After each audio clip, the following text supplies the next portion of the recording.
안녕하세요. 클라우드 네이티브 어플리케이션 설계 모노리틱 인투 마이크로 서비스 세션에 오신 여러분들을 환영합니다. 저는 AWS에서 솔루션스 아키텍트를 담당하고 있고요. 정영준입니다.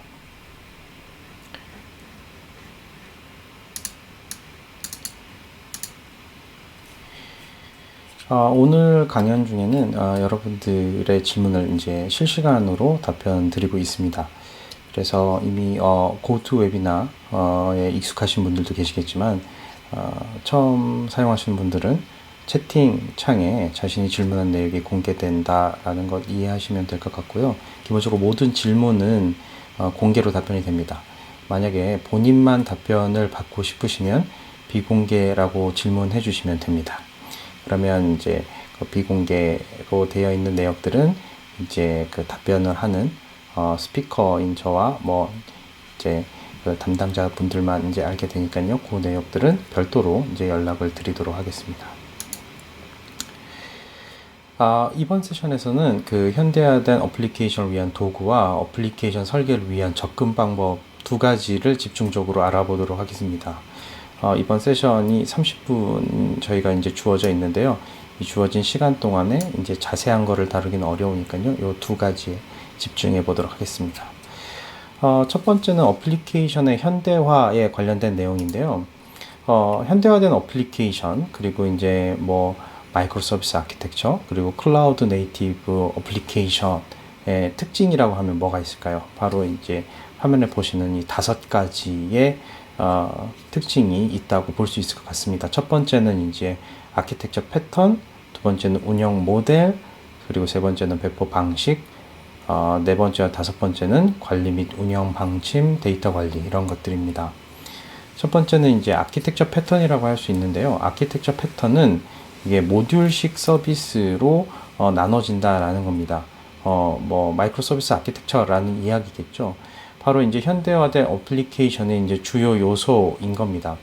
모듈화 되어 있는 아키텍처 구조가 왜 중요할까요?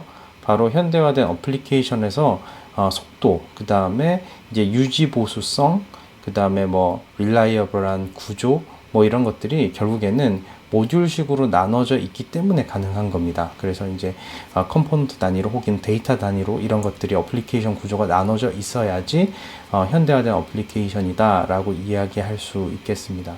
특별히 이제 아키텍처 패턴에서 뭐 도메인 드리븐 내지는 뭐 데이터 드리븐 뭐 같은 형태의 이제 다양한 형태의 접근 방법이 있는데요. 이것들은 뭐 데이터의 구조에 따라서 내지는 그 비즈니스라든지 여러분들이 활용하고 하고자 하시는 데이터의 목적이나 활용 용도에 따라서 조금씩 선택을 다르게 하실 수 있을 것 같습니다. 그리고 운영 모델인데요. 운영 모델에서 왜 관리형 서비스를 활용하는 게 중요할까요? 바로 이제 현대화된 어플리케이션에서는 결국에는 애플리케이션이 한번 개발되고 나서 되게 라이프 사이클 길게 오랫동안 사용되고 관리되어지다가 이제 뭐 다음 해 뭐 새로운 버전이 나오고 이런 게 아니라 필요에 따라서 능동적으로 대응할 수 있고 그 능동적으로 대응하는 것들이 결국엔 사용자의 피드백을 받아서 확장되거나 변경되거나 비즈니스 상황이 요즘 되게 날이 갈수록 되게 다양하게 변화하고 있지 않습니까? 이런 변화에 능동적으로 대응할 수 있도록 하는 것이 바로 현대화된 어플리케이션의 중요한 요소이다 라고 이야기할 수 있습니다. 이게 바로 관리형 서비스를 활용하는 운영 모델까지도 이제 확장되는 구조가 되는 거죠. 그리고 이제 배포 방식에 대해서도 현대화된 애플리케이션은 자동화 그리고 표준화되어 있는 배포 방식을 가지게 됩니다. 배포 방식이 만약에 자동화되어 있지 않다면 그리고 표준화되어 있지 않다면 이게 현대화된 애플리케이션의 장점인 속도와 그 다음에 재사용성, 그 다음에 이게 이제 장애 격리 이런 것들이 제대로 이루어지지 않겠죠.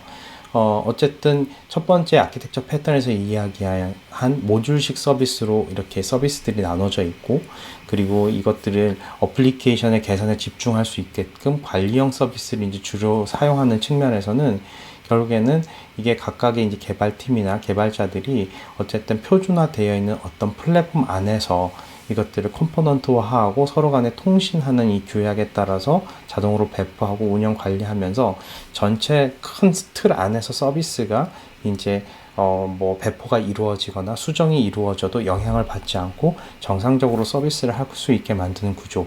이게 바로 현대화된 애플리케이션의 주요 요소 중에 하나고, 이것은 바로 배포 방식을 자동화, 표준화해서 구현된다라고 이해하실 수 있을 것 같습니다. 그리고 이제 네 번째로는 현대화된 애플리케이션에서는 이게 팀 단위로 내지는 그 조직의 리더들이 모든 것들을 관리하고 컨트롤하는 구조가 아니라 그것을 개발하고 운영하시는 분들이 역할과 책임을 가져가시는 모델입니다. 예를 들자면 데브옵스에서, 특히 현대화된 애플리케이션에서 자동화 표준화에서 많이 나오고 있는 바로 데브옵스에서 애플리케이션을 주요 요소로서 데브옵스를 이야기하는 이유는 바로 애플리케이션이 필요할 때마다, 그리고 이제 피드백을 받아서 개선되고 빠르게 배포될 수 있어야 되기 때문입니다. 만약에 애플리케이션이 배포되고 나서 이것들이 어떤 피드백을 받아서 수정을 하고자 하는데, 이 수정하고자 하는 포인트들이 리더의 결정을 꼭 받아야 되는 부분이다 라든지, 아니면 장애가 일어났는데 이거를 빠르게 재시작하거나 아니면 컴포넌트를 바꾸거나 이런 것들을 하기가 되게 어려운 구조다 라고 한다면, 현대화된 애플리케이션의 이제 요소에서 관리 및 운영 방침으로서는 조금 떨어져 있는 구조가 아닐까라고 이야기할 수 있을 것 같습니다.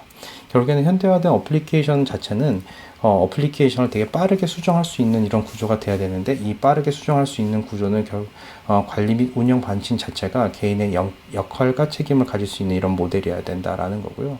마지막으로 데이터도 일반적으로 예전에 모놀리드 애플리케이션은 데이터를 다 모아서 한 군데에다가 관리하곤 했었는데요.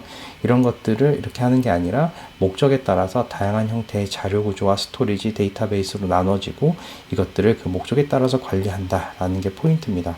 그래서 특정 목적을 가지는 새로운 컴포넌트가 이제 생기게 되면 거기서 데이터를 별도로 관리하고 운영할 수 있게 해주는 것, 이게 현대화된 애플리케이션의 주요 요소입니다. 이렇게 해서 현대화된 애플리케이션의 이제 5가지 요소에 대해서 이제 간단하게 알아봤는데요. 오늘의 주제는 1번과 2번 아키텍처 패턴과 운영 모델에 대해서 조금 더 집중해서 이야기하게 될 겁니다. 현대화된 애플리케이션에서 주로 사용하고 있는 다양한 기술들, 여기서도 이제 아키텍처적인 패턴들이 가장 중요한 요소일 텐데요. 이 아키텍처적인 패턴을 보기 위해서 컴퓨팅 발전 단계에 대해서 이제 간단하게 보자면, 화면에 보시는 것처럼 처음에는 물리 서버를 주로 이용하는 형태의 모델이었습니다. 물리 서버 대표적인 예전에 메인프레임도 있었고 유닉스도 있었고, 그다음에 x86에 그냥 리눅스라든지 이런 것들을 깔아서 이제 활용하는 형태의 접근 방법이 있었겠죠. 근데 이것은 물리 서버만 관리하는 게 아니라 물리 서버를 실제로 주문하고 계획해서 주문을 하고, 그다음에 IDC 센터에다가 상면에다 올리고 네트워크 구성하고 스토리지 연결하고 이러한 다양한 작업들을 수반하는 것이었고, 이것들은 어쨌든 어마어마한 투자가 이루어져야 되기 때문에 이제 계획을 기반으로 해야 됩니다. 근데 이제 문제는 각각의 컴포넌트들이 실제로 우리의 서비스를 위해서 얼마나 필요한지 정확하게 산정하기도 매우 어렵고, 그리고 대규모 투자가 이루어져야 되기 때문에 정확하게 필요한 양만큼만 딱 투자할 수가 없는 구조입니다. 그리고 만약에 이런 대규모 투자가 이루어졌는데 컴퓨팅 리소스가 부족해서 비즈니스에 영향이 간다라고 하면 그것들은 좋은 결정이라고 볼 수 어렵겠죠. 그래서 항상 필요한 것보다 많은 수의 투자가 이루어지게 됩니다. 그래서 추측을 기반으로 하게 되고, 그 다음에 한번 투자가 되게 되면 몇 년간 오랫동안 사용하게 되고, 그리고 오랫동안 또 배포해야 되고, 이런 것들에 대해서 이렇게 투자가 되게 경직성이 되게 높은 투자가 될 수밖에 없습니다. 근데 이후에 나왔던 이제 가상 서버라든지 이런 것들은 하드웨어적인 독립성도 이제 제공을 하고, 그리고 물리 서버를 사용하는 것보다 프로비저닝 속도도 매우 빠르고, 초기 투자 비용보다는 운영 비용으로 이것들이 전체적인 비용 모델도 이제 전환이 되게 됩니다. 그리고 배포 구조도 되게 유연해져서 빠른 시간 안에 어플리케이션을 배포할 수도 있고, 이제 용도 폐기된 뭐 플랫폼이라든지 어플리케이션 서비스 같은 것들은 VM을 내리고 새로운 서비스에 필요한 리소스로 할당을 해서 사용하는 거라든지 이런 것들에 대한 조금 더 나은 형태의 접근들을 할 수 있게 되죠. 그리고 나서 이제 몇 년 전부터 되게 이제 많이 각광을 갖고 있는 컨테이너 서비스 같은 경우도 이제 VM보다 조금 더 발전돼서 이제 플랫폼에 대한 독립성을 가지게 되고 일관된 런타임 환경을 가지게 됩니다. 기존의 VM을 여러분들이 해보시면 뭐 예전에 뭐 KVM이라든지 젠이라든지 이렇게 버추얼 머신의 표준에 따라서 플랫폼에 따라서 이제 구성도 다 달라야 되고 이미지도 새로 만들어야 되고 런타임 라이브러리도 세팅해야 되고 이런 것들에 대한 어려움들이 있었지 않습니까? 그런데 이제 컨테이너 같은 경우는 한번 이제 컨테이너라이징이 되어 있으면 어느 플랫폼이든지 이제 이동하는 게 기존의 VM보다 훨씬 더 이제 자유롭고 빠르고, 그 다음에 격리 샌드박스를 이용해서 여러분들이 실제 프로덕션 레벨의 테스트들을 여러분들이 좀 더 손쉽게 해보실 수도 있고, 개발 환경과 동일한 운영 환경을 만드시는 것도 간단하게 가능하게 됩니다. 그리고 또 가장 중요한 장점 중에 하나인 배포도 수초 안에 이루어지게끔 여러분들 최적화하실 수도 있겠죠. 이것들은 이제 서버리스라는 형태로서 이제 또 더 이제 각광받게 되는데요. 사실 서버리스의 기반 기술이 컨테이너이기도 하기 때문에 서버리스와 컨테이너를 전혀 떼어놓고 이야기하기는 좀 어렵습니다. 어쨌든 그렇지만 고객분들이 사용하시는 엔드포인트가 서버리스라고 한다면 컨테이너 플랫폼을 운영하거나 관리하실 필요 없이, 컨테이너 오케스트레이션 툴을 여러분들이 공부하실 필요 없이 서버리스만으로 여러분들의 어플리케이션을 구축하고 관리하실 수 있습니다. 이때는 지속적인 확장, 그 다음에 내결함성, 그 다음에 이런 것들은 다 서버리스 플랫폼에서 제공하게 됩니다. 그러니까 여러분들은 어플리케이션의 비즈니스 로직에만 집중하시면 되겠죠. 바로 이게 이제 모놀리드 어플리케이션의 가장 큰 장점 말을 잘못했네요. 모놀리드이 아니라 마이크로 서비스 아키텍처, 그리고 서버리스 플랫폼을 사용하는 어플리케이션 구조의 장점이라고 이야기할 수 있습니다. 그리고 사용한 만큼만 지불하게 되고, 그리고 유지 보수가 필요 없어진다라는 거에 또 다른 장점이라고 이야기할 수 있습니다. 이렇게 컴퓨팅이 이제 발전돼 나가면서 또 한 가지 얘기할 수 있는 거는 바로 어떤 발전 단계의 도구들, 컴퓨팅 플랫폼을 이용할 거냐라는 이야기를 하게 됩니다. 그때 나오는 것 중에 하나가 바로 이제 게으름의 법칙입니다. 만약에 엄청 부지런한 어떤 개발자가 있습니다. 그래서 이 사람이 풀스택 개발도 하고 인프라에 대한 노하우도 충분해서 실제로 물리 서버를 직접 운영할 수 있을 정도의 지식을 갖고 있다고 생각해 보겠습니다. 그러면 이 사람은 인프라 구축부터 시작해서 스토리지 네트워크 운영체제, 보안, 그 다음에 이제 배포, 어플리케이션 개발, 프론트엔드, 백엔드, 데이터베이스, 그 다음에 뭐 CDN 뭐 이런 것들을 활용해 가지고서 이제 뭐 팝을 구성한다든지 이런 미디어 서비스 구성하고 뭐 이런 것까지 다 한다고 한번 생각해 보겠습니다. 그렇게 되면 이 사람은 어플리케이션의 비즈니스 로직을 구현하는데 전체 자기가 사용할 수 있는 시간을 몇 %나 쓸 수 있게 될까요? 이 사람은 정말 천재적인 사람이고 처음부터 A from Z를 다 할 수 있는 개발자라고는 볼 수 있겠지만, 개발자적인 능력은 탁월하다고 할 수 있겠지만 생산성적인 측면에서, 비즈니스적인 측면에서는 크게 기여한다고 보기 어려울 수도 있습니다. 그래서 오히려 게으른 개발자들, 조금만 뭔가 수정을 하면은 어플리케이션의 변화에 영향을 줄 수 있는 이런 결정을 하는 사람들, 이런 사람들을 결국에는 생산성이 높은 사람들이다라는 이야기입니다. 그래서 영어 원문에서는 Law of Laziness라고 얘기하는데, 게으름의 법칙이라기보다는 생산성의 법칙이라고 명명하는 게 더 좋을 것 같습니다. 그래서 개발자가 최소한의 노력으로 작업을 완료하는 도구를 선택해야 생산성을 높일 수 있다라는 접근입니다. 그렇다면 서버리스와 컨테이너가 바로 Law of Laziness에서 생산성을 높이는 도구라고 할 수 있습니다. 바로 최소한의 노력으로 여러분들이 인프라를 운영하고 관리하는 데 들어가는 노력을 최소화하면서 어플리케이션을 보다 효과적으로 만들 수 있는 접근 방법, 그게 바로 컨테이너와 서버리스를 이용하는 거다 라고 얘기할 수 있습니다.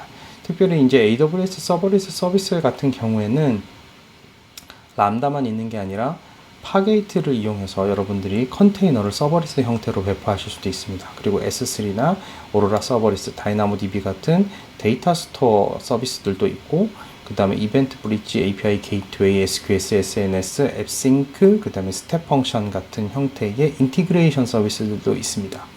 여기에 화면에는 보이지는 않지만 뭐 플루톤이라든지 코파일럿이라든지 이런 것들을 이용해서 여러분들이 컨테이너나 서버리스를 다른 AWS의 서비스와 인티그레이션 하거나 개발 엔드포인트로 활용하기에 좋은 도구들도 제공하고 있고, 앰플리파이라든지 이런 것들을 활용해서 여러분들이 데브옵스 파이프라인을 서버리스 형태로 되게 손쉽게 개발하실 수도 있습니다. 그래서 다양한 AWS의 서비스를 활용하시게 되면 여러분들이 어플리케이션, 특히 현대화된 어플리케이션을 마이크로 서비스로 구현하시는데 되게 도움이 되실 이런 여러 가지 서비스들을 AWS가 토탈 서비스로 제공하고 있다라고 설명드릴 수 있을 것 같습니다. 서버리스를 사용한 웹사이트의 세션 데이터 아키텍처를 개선하는 형태로 제가 간단하게 서버리스의 장점을 설명을 드리자면, 예를 들어서 사용자가 웹서버에 브라우저의 세션 데이터와 어플리케이션 데이터, 관계형 데이터베이스를 이렇게 연결하는 이런 화면과 같은 구조의 어플리케이션 구조를 가지고 있다라고 얘기해 보겠습니다. 여기서 이제 사용자가 급속하게 증가함에 따라서 이제 많은 수의 사용자들이 웹서버를 통해서 관계형 데이터베이스에 부하를 주게 됩니다. 접속량이 많아지게 되면 특별히 다른 뭐 부하가 일어나지 않더라도 관계형 데이터베이스에 히트하는 히트 비율이 높아지게 되겠죠. 그리고 브라우저의 세션 데이터에는 단순히 세션 데이터 정보만 있는 게 아니라 다양한 형태의 데이터들이 추가될 수도 있습니다. 어쨌든 이게 데이터의 양이 늘어나면서 관계형 데이터베이스가 부하가 계속 증가하면서 어플리케이션의 데이터를 관리하고, 그 다음에 그냥 단순히 접속만 하는 데이터들도 느려지기 시작하면서 병목 현상이 일어나게 되겠죠. 이게 전통적인 형태의 어플리케이션 구조라면 이것들을 개선하는데 많은 시간과 노력이 들어가게 될 겁니다. 그런데 여기에서 서버리스를 활용해서 어플리케이션의 데이터들은 기존 데이터베이스를 그대로 이용하고, 웹서버가 샤딩된 데이터베이스 혹은 세션 데이터만 다이나모DB에 저장하는 구조가 되면 어떨까요? 기존의 어플리케이션 데이터에 대한 아키텍처는 변경하지 않고 그냥 세션 데이터만 다이나모DB에 저장함으로써 다이나모DB가 서버리스 데이터 스토어로서 되게 확장성 있는 구조를 제공하게 되기 때문에 성능의 병목 현상을 되게 줄일 수 있게 되겠죠.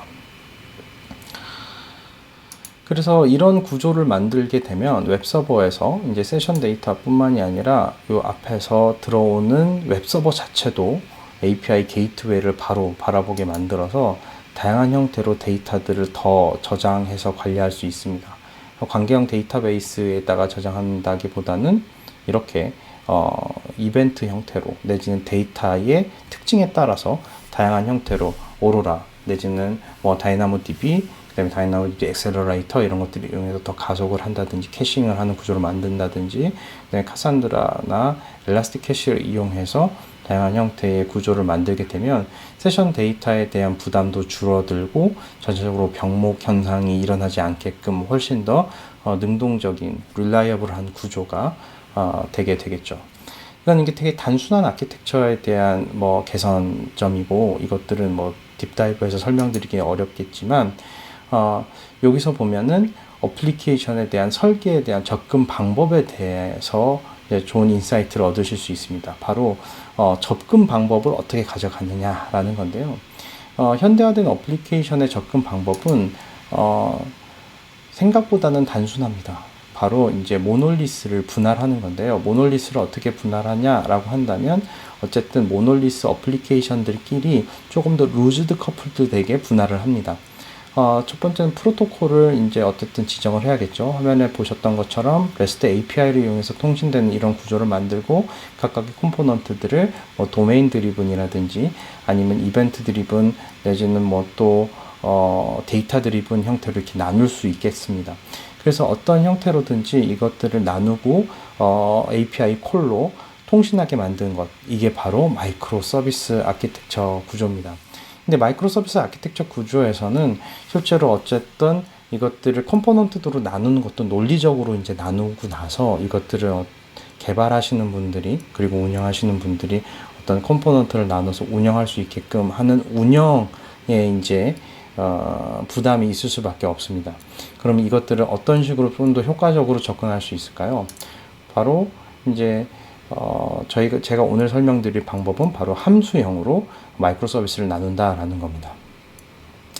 AWS에서는 함수형으로 제공되는, 그러니까 서버리스의 데이터 스토어들, 백엔드들 서비스들이 많이 존재합니다. 화면에 보시는 SQS, DynamoDB, Kinesis, SNS, S3, API 게이트웨이 같은 것들도 있겠죠. 여기서는 어떠한 형태의 마이크로 서비스를 지원하는 표준 빌딩 블록으로서 서비스를 표준화하고 이것들을 플랫폼으로서 제공을 합니다. 그래서 마이크로 서비스의 플랫폼이 되는 거죠. 그래서 이것들은 여러분들이 데이터를 저장을 하고 이 저장된 데이터들을 바로 비즈니스 로직으로 이벤트 드리븐으로 연결을 합니다. 이렇게 되게 되면 비즈니스 로직은 바로 이 각각의 데이터들을 연결하는 연결 구조가 되는 겁니다. 이 연결 구조들은 이제 호출될 때 이제 되게 각각의 이제 함수로 나눠서 실행이 되는데, 이 함수는 실제로 선언이 되어 있고 실행될 때마다 얘들이 객체화돼서 이제 실행이 되는 거죠. 이때 이것들을 실행되는 것을 임시 함수라고 이야기할 수 있습니다. 저희 매뉴얼에서는 informal function이라고 이야기하는데, 마이크로 서비스가 이렇게 화면에 보시는 것처럼 서브 시퀀스별로 임시 함수로 실행이 되고 이 실행이 완료되고 나면은 시스템이 유유 상태가 되면서 유유 상태에서는 실행 비용이 나오지 않습니다. 컨테이너나 EC2 기반으로 여러분들이 활용을 하신다고 하더라도 실제로 이런 서비스를 운영하고 시스템을 대기 상태에 놓기 위해서는 여러분들이 일정 수준의 리소스를 켜놓고 있어야 되는데, 바로 이제 함수 람다에서는 이런 것들이 일어나지가 않습니다. 그래서 더욱더 비용 효율적이고 실제로 이제 자체적인 운영 기능들을 가지고 있기 때문에 운영에 대한 부담도 매우 줄어드는 구조가 되는 거죠. 바로 이것이 이제 로우 오브 레이지니스, 게으름의 법칙에서 이야기하는 개발자의 생산성을 향상시키는 게으름, 바로 운영에 대한 부담을 줄이는 형태의 어프로치입니다. 이것은 또 다른 형태의 예로 이제 장난감 우주선을 한번 만드는 접근 방법으로서 또 설명드릴 수 있는데요. 만약에 우리가 장난감 우주선을 만들기 위해서 필요한 것이 무엇일까 한번 생각해 보도록 하겠습니다. 장난감 우주선을 만들려고 할 때 우리에게 당면한 문제는 뭘까요? 빠르고 저렴하게 우주선을 만든다라는 게 우리에게 주어진 당면 과제이겠죠. 이때는 전통적인 개발 방식에 접근을 한다면 이거는 이제 처음에 우주선을 프로토타입 디자인을 해야 됩니다. 그리고 점토를 가지고 이제 모델링을 하게 되겠죠. 그리고 나서 모델링이 끝나고 나면 바로 금형을 만들어서 금형에 이제 틀을 뜨고 여기에다가 이제 사출로 부품을 생산을 합니다. 그리고 이제 생산된 부품들을 조립을 해서 완성된 장난감을 만들 수 있게 되겠죠. 이것은 이제 프로토타입 디자인부터 점토로 모양을 만들고 금형 만들고 사출 선형하고 부품 조립하기까지 처음부터 끝까지 되게 긴밀하게 연결되어 있는 구조입니다. 예를 들어서 프로토타입 디자인이 잘못돼 있어. 다리가 뭐 4개였는데 3개만 프로토타이핑을 했다든지, 내지는 뭐 엔진이 이 뒤에 있고 그 다음에 뭐 로켓건이 아래로 나와야 되는데 로켓건을 옆으로 뺐다든지, 이렇게 되게 되면 어떻게 될까요? 나중에 부품을 조립하다 그걸 발견했다고 한다면 처음부터 다시 해야겠죠. 이게 바로 전통적인 개발 방식의 문제점입니다. 그런데 만약에 급속하게 개발할 수 있는 다른 방법이 있다면 어떻게 하는 방법일까요? 바로 레고 블록 같은 접근 방법입니다. 레고 블록을 충분한 양의 블록들, 다양한 블록들을 확보를 한 후에 그 다음에 조립 설명서를 제작을 합니다. 우주선을 이렇게 만들고 이렇게 요구사항을 분석을 해서 만든 후에 이것들을 정리해서 조립을 해가지고 짜잔 하고 만들면 완성된 장난감이 나오겠죠.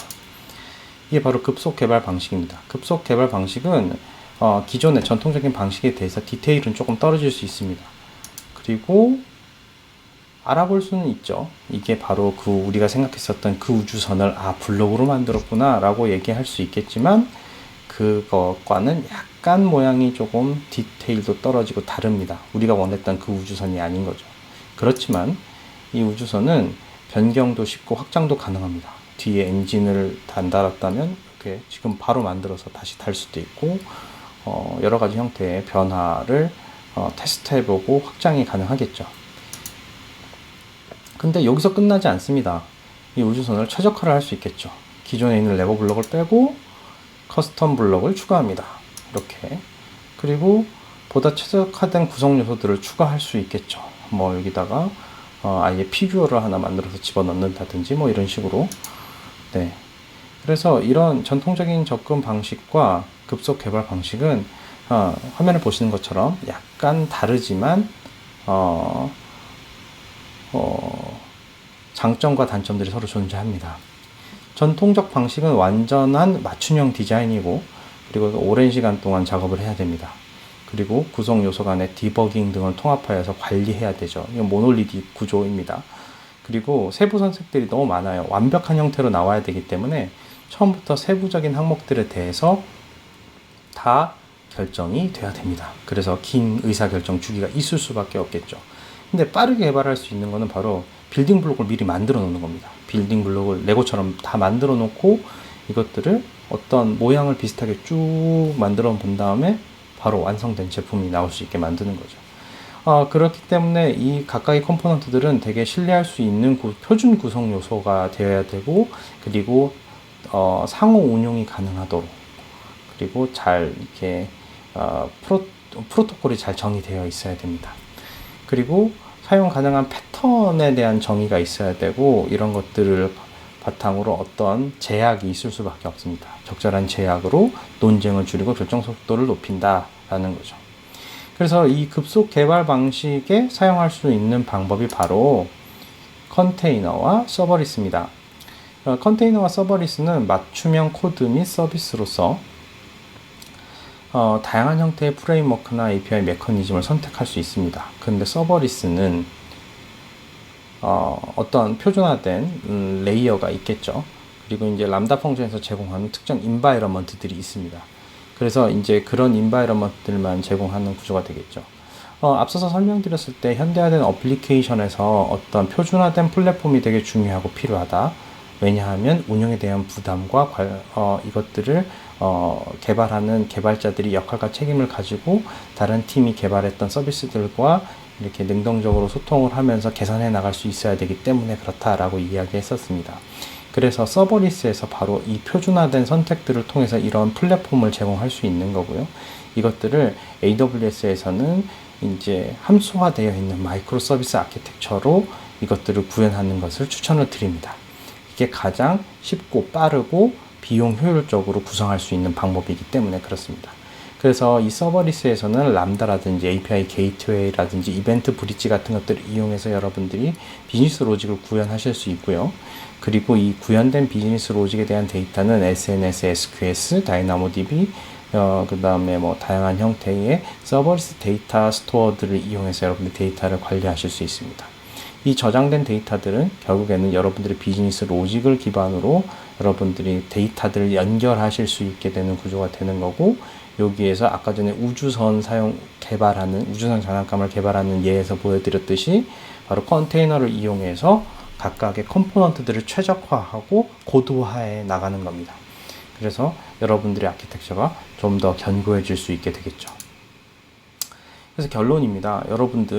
여러분들이 이제 마이크로 서비스 아키텍처에서 특히 현대화된 어플리케이션에서 클라우드 네이티브한 이런 구조를 만들기 위해서 바로 여러분들이 필요한 건 뭐다? 바로 생산성을 높이는 도구를 활용하는 것이다 라는 거고, 첫 번째로는 AWS의 서버리스 서비스와 두 번째로는 AWS의 컨테이너의 서비스를 활용하셔서 이런 구조를 만드실 수 있다라는 겁니다.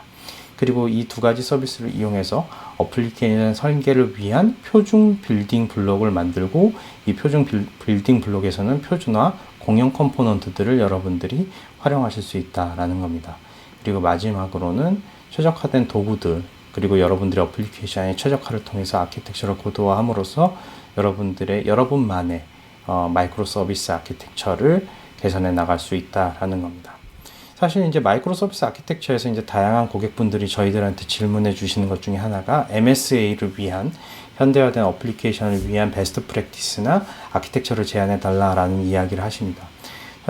저희들이 다양한 유즈 케이스를 듣기도 하지만 결론적으로 여러분들에게 저희들이 소개할 수 있는 것들은 이런 고객이 저렇게 접근을 했습니다 라는 정도입니다. 그런데 그것 가지고 충분할 수가 없겠죠. 왜냐하면 각각의 고객의 상황이 다르고 고객의 비즈니스 리ኳ이어먼트가 너무나 다를 수밖에 없기 때문입니다. 그리고 결정적으로는 그 비즈니스에 대한 구현은 고객분들이 가장 잘 아시게 되겠죠.